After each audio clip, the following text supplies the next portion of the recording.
আমরা মানব জাতি বড়ই,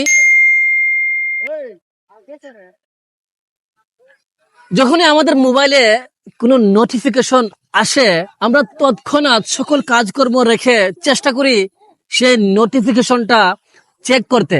কিন্তু ভিউয়ার্স, আল্লাহ পাকের পক্ষ থেকে প্রত্যেকদিন 5 বার আমাদের জন্য মসজিদ থেকে নোটিফিকেশন দেওয়া হয়।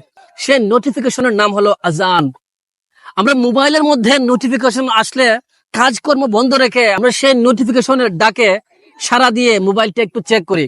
কিন্তু আল্লাহ পাকের পক্ষ থেকে যে দৈনিক 5 বার নামাজের জন্য নোটিফিকেশন দেওয়া হয়, আমরা সেই নামাজের নোটিফিকেশনে সাড়া দেই না।